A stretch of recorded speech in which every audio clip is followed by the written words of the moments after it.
ආදරණීය දරුවනේ, අද අපි ජීවත් වන මේ සමාජයේ මිනිසුන්ට සමහර අවස්ථාවල තනිවම ගමනක් යන්න අපහසු වෙන්න පුළුවන්. ඉතින් ඒ වෙලාවට අපිට එකිනෙකාගේ උදව්ව අනිවාර්යෙන්ම අවශ්‍ය වෙනවා. ඉතින් ඔබ දන්නවද එවැනි අවස්ථාවක අපේ රටේ ජනතාවට ඔබ වැනිම දරුවන්ට සහයක් වෙන්න පිහිටුවා තිබෙන සුවිශේෂී රාජ්‍ය ආයතනයක් ගැන? ඒ තමයි ජනාධිපති අරමුදල. ජනාධිපති අරමුදල මුලින්ම ආරම්භ වුණේ මීට දශක කිහිපයකට පෙර, එනම් වර්ෂ 1978 වර්ෂයේදී. නමුත් අතීතයේ දේශපාලන ඉතිහාසය දිහා ටිකක් ආපහු හැරිලා බැලුවොත් අපිට දකින්නට ලැබුණේ තරමක් කනගාටුදායක තත්ත්වයක්. මීට පෙර කොළඹ කේන්ද්‍රීයව පමණක් ක්‍රියාත්මක වූ මේ ජනාධිපති අරමුදල ඇතැම් පාලකයින්ගේ පෞද්ගලික සුඛ විහරණය වෙනුවෙනුත් ඔවුන් දන්නා හඳුනන සීමිත පිරිසකගේ වරප්‍රසාද වෙනුවෙනුත් අවභාවිත වූ අඳුරු යුගයක් අපට දකින්නට තිබුණා.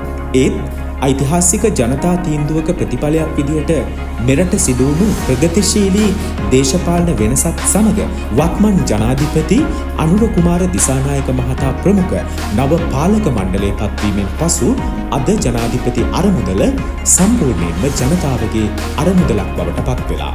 ඉස්සර මේ ජනාධිපති අරමුදල සේවාවන් ලබා ගන්න නම් ගම්වල ඉන්න අසරණ ජනතාවට කොළඹටම එන්න සිද්ධ වුණා. දුර බැහැර ගෙවාගෙන අනවශ්‍ය විදිහට කාලයයි මුදලයි වැය කරගෙන ජනාධිපති අරමුදලේ ප්‍රතිලාභ ලබා ගන්න ඔවුන් ගොඩක් දුක් විඳා. නමුත් දැන් ඒ තත්ත්වය මුළුමනින්ම වෙනස් වෙලා. ජනාධිපති අරමුදල ඩිජිටල්කරණය වෙලා. කොළඹට පමණක් සීමා වී තිබූ ජනාධිපති අරමුදලේ සේවාවන් මේ වන විට දිවයින පුරා පිහිටි ප්‍රාදේශීය ලේකම් කාර්යාල 341ක් දක්වාම විමධ්‍යගත වෙලා තිබෙනවා. ඒ තුලින් සේවාවන් වල විනිවිදභාවය වගේම ඉතා ඉහළ කාර්යක්ෂමතාවක් තහවුරු කරගන්න අවස්ථාව උදා වෙලා තිබෙනවා. ජනාධිපති අරමුදලෙන් ජනතාවට හිමිවන ප්‍රධානතම සේවාව ලෙස වෛද්‍යාධාර සේවාව හඳුන්වන්නට පුළුවන්. හෘද සැත්කම් ඇතුළු ශල්‍යකර්ම සහ හදිසි වෛද්‍ය ප්‍රතිකාර සඳහා වන පිරිවැය දරාගත නොහැකි රෝගීන්ට අවශ්‍ය මූල්‍ය ආධාර නොපමාව සපයන්නට ජනාධිපති අරමුදල මේ යටතේ ක්‍රියාත්මක වෙනවා. බොහෝ දෙනෙකු දැනටමත් හඳුනන පරිදි ජනාධිපති අරමුදල කියන්නේ වෛද්‍යාධාර ලබා දීමේ සේවාවට පමණක් සීමා වූවක් නෙමෙයි.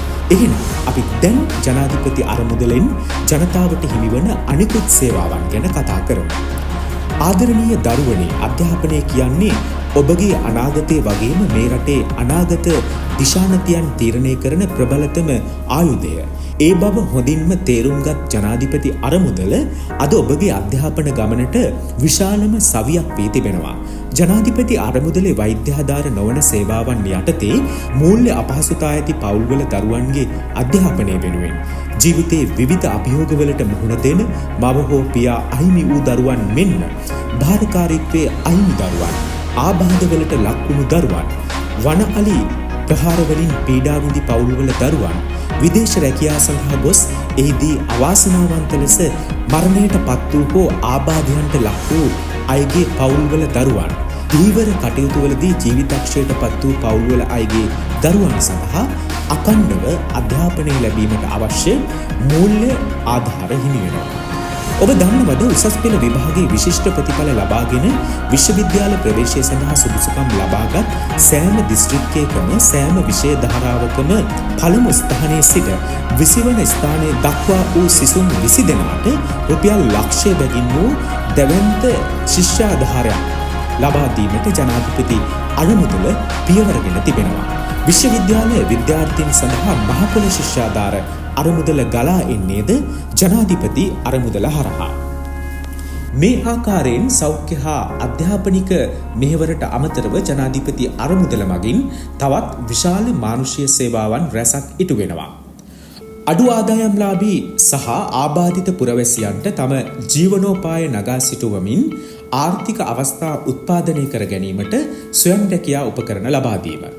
රෝගාබාධවලින් පෙළෙන හෝ තවදුරටත් ආදායම උත්පාදනය කර ගැනීමට නොහැකි තත්ත්වයේ සිටින දිලිඳු ජනතාවට මාසික දීමනාවක් ලබා දීම. ක්‍රීඩා හෝ වෙනත් ක්ෂේත්‍රවලින් ශ්‍රී ලංකාව නියෝජනය කරමින් ජාත්‍යන්තරයට යාමට සුදුසුකම් ලබන අඩු ආදායම්ලාභී දරුවන්ට ගුවන් ටිකට්පත් ලබා ගැනීමට උපකාර කිරීම. සියලු ආගමික ස්ථාන හා පෙරහැර නගා සිටුවීම සඳහා දායකත්වය සැපයීම. හදිසි ආපදා තත්ත්වවලින් විපතට පත්වන ජනතාවට කඩිනමින් සහන සැපීම ඒ අතර ප්‍රමුඛ වෙනවා.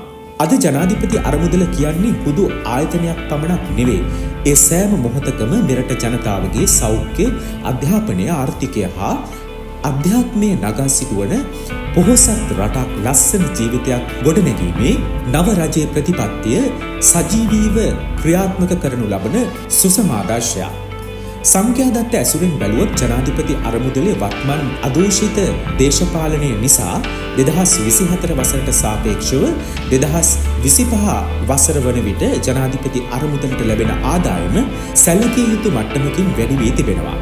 ඒ වගේම ජනාධිපති අරමුදල මගින් ප්‍රතිලාභ ලබා ගන්නා ප්‍රතිලාභීන් සංඛ්‍යාවේ අගයන් ලබා දෙන ප්‍රතිලාභ ප්‍රමාණයේ අගයන් සීක්‍රයෙන් ඉහළට ගොස් තිබෙනවා.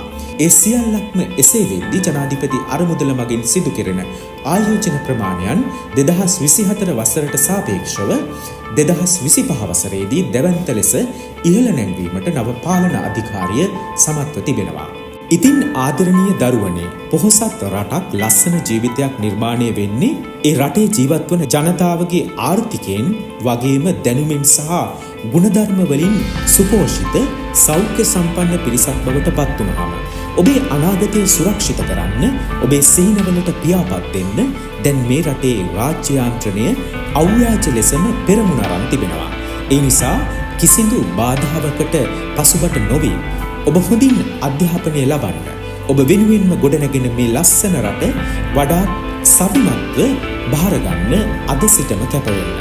ඒ ගමනට සෑම විටම ඔබට සවියක් වීමට නිරතුරුවම බැඳී සිටින ජනාධිපති අරමුදල විදිහට අපි ඔබ සැමට ජයග්‍රාහී අනාගතයකට සුබ ප්‍රාර්ථනා කරනවා.